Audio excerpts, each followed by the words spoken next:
السلام علیکم، بسم اللہ الرحمن الرحیم۔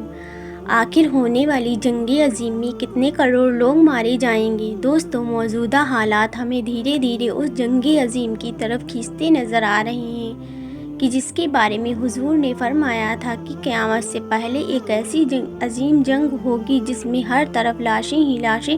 نظر آئیں گی، یہاں تک کہ آسمان میں اڑتا ایک پرندہ زمین پر اترنا چاہے گا لیکن لاشیں اتنی زیادہ پڑی ہوں گی کہ وہ پرندہ صبح سے شام تک آسمان میں اڑتا رہے گا اور اسے زمین میں اترنے کی کوئی خالی جگہ نہیں ملے گی۔ آخر وہ تھک ہار کر کب گرے گا تو وہ لاشوں پر ہی گرے گا۔ اسی طرح حدیث میں ملتا ہے کہ اس بڑی جنگ میں اتنے زیادہ لوگ قتل کر دیے جائیں گے کہ اگر ایک باپ کے 1000 لڑکے بھی ہوں گے تو ان میں سے 999 قتل کر دیے جائیں گے، صرف ایک ہی بچے گا۔ کچھ دینی کتابوں کے مطابق آخری جنگ عظیم میں جو قتل ہونے والوں کی تعداد ہوگی وہ اتنی زیادہ ہوگی کہ حضرت آدم علیہ السلام سے لے کر آج تک جتنے لوگوں کو قتل کیا گیا ہے وہ سب ایک طرف اور جنگ عظیم میں قتل ہونے والے لوگوں کی تعداد دوسری طرف برابر ہوگی۔ دوستوں، اس وقت فلسطین میں چل رہے حالات سے ہم اچھی طرح باخبر ہیں۔ چھوٹے چھوٹے بچوں نے اپنے ماں باپ کو کھو دیا، وہ معصوم ہاتھوں سے اپنے ماں باپ بھائی بہنوں کو قبروں میں اتار رہے ہیں۔ پورے گھر والے اسرائیلی حملوں کی وجہ سے ملبوں میں دب گئے اور وہیں ان کی لاشیں قبریں بن گئیں۔ اسپتالوں میں جو زخمی اپنا علاج کرا رہے تھے تو اسرائیل نے ان کو ٹارگٹ کر کے اسپتالوں کو بھی تباہ کر دیا۔ اسپتالوں پر میزائلوں سے ایسے حملے ہو رہے ہیں کہ چھوٹے چھوٹے بچوں کے جسم جل کر ہوا میں اڑتے نظر آ رہے ہیں۔ فلسطین میں خون کی ہولی کھیلی جا رہی ہے، لیکن افسوس کہ 57 سے زیادہ مسلم دیش موجود ہیں اور ان میں سے کسی میں بھی ہمت نہیں کہ وہ ایک بار بے بس فلسطینیوں کے لیے آواز اٹھا کر کہہ دے کہ بس اب بہت ظلم ہو چکا، ہم اپنے مسلمان بھائیوں کو اس طرح کٹتا مرتا نہیں دیکھ سکتے۔ لیکن افسوس کہ اتنا بولنے کی بھی کسی اسلامی ملک میں ہمت نہیں۔ دوستوں، ایسا بالکل بھی نہیں کہ یہ اسلامی ملک اسرائیل و امریکہ کا مقابلہ نہیں کر سکتے، بلکہ اگر یہ سب ایک ہو جائیں تو آج ہی معصوم فلسطینیوں پر ظلم و ستم کے پہاڑ ٹوٹنا بند ہو جائیں گے، کیونکہ جس وقت عراق کی حکومت پر صدام حسین جیسا بہادر لیڈر تھا تو اس نے ایک بوڑھی عورت کی فریاد پر اسرائیل و امریکہ دونوں کو ہلا ڈالا تھا۔ ایک بار صدام حسین اپنی کانفرنس میں بیٹھے لوگوں کو کچھ سمجھا رہے تھے کہ تبھی ایک بوڑھی عورت روتی ہوئی اندر آئی اور صدام حسین کو پیر پکڑ کر چیخنے لگی کہ اے صدام حسین، تم تو یہاں سکون سے بیٹھے ہو اور وہاں اسرائیلی فوج ہمارے گھر میں گھس کر ہماری بیٹیوں کو اٹھا لے جاتے ہیں اور کچھ دنوں بعد ہمیں اپنی بیٹیوں کی لاشیں ہی ملتی ہیں۔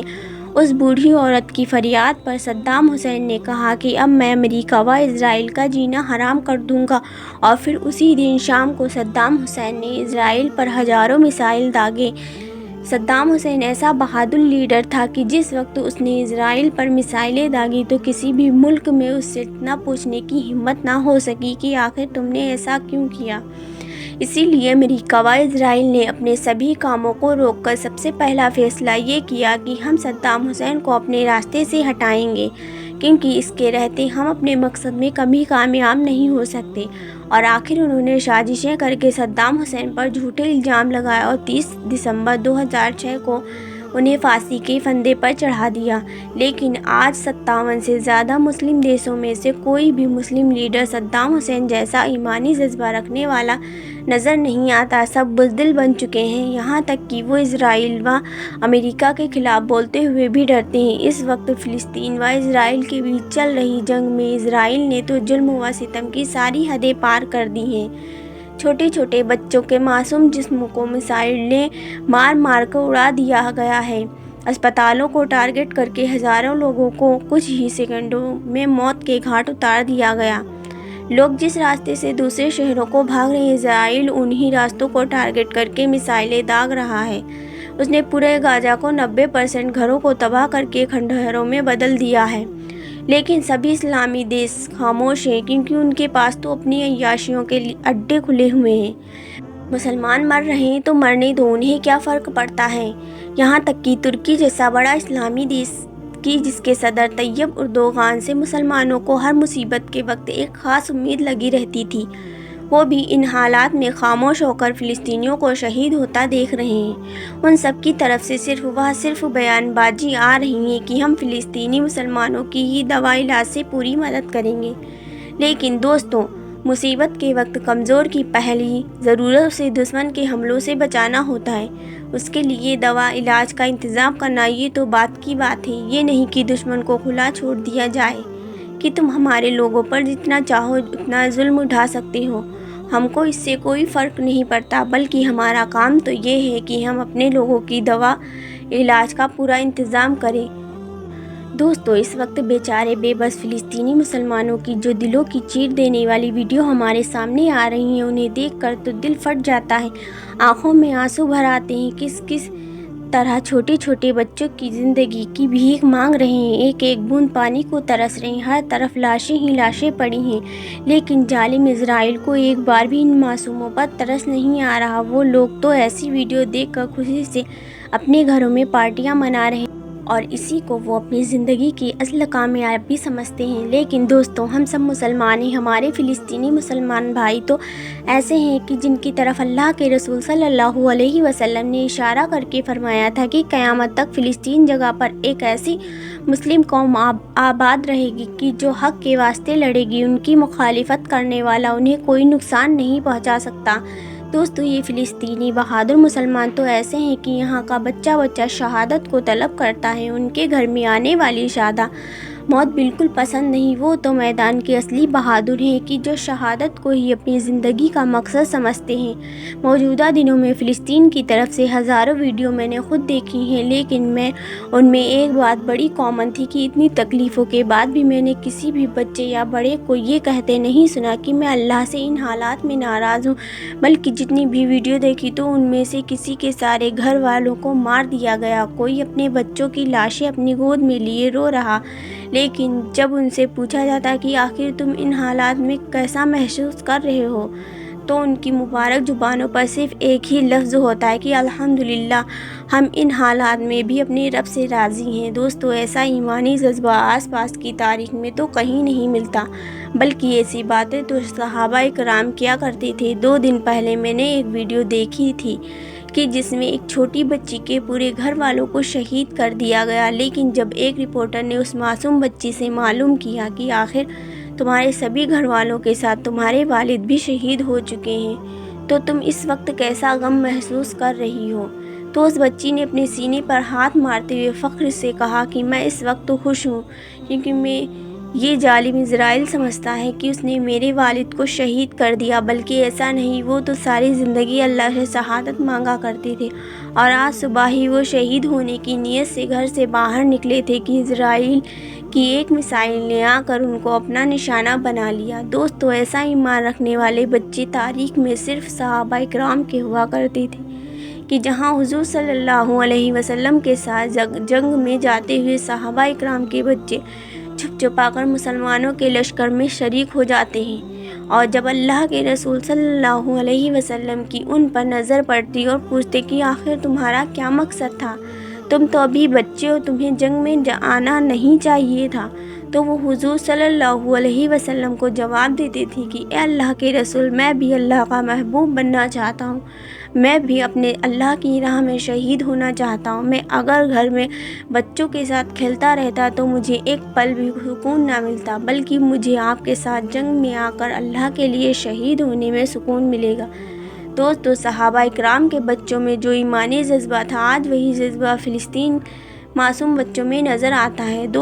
دوستو، صحابہ کرام کے بچوں میں جو ایمانی جذبہ تھا، آج وہی جذبہ فلسطین مسلمان بچوں میں نظر آتا ہے۔ 2 دن پہلے میں نے ایک اور فلسطینی بچوں کی ویڈیو دیکھی جس کے گھر کو اسرائیل کی ایک میزائل نے آ کر پوری طرح تباہ کر دیا، اس کے ماں باپ بھی اسی گھر میں دب کر شہید ہو گئے۔ وہ بچے رو رہا تھا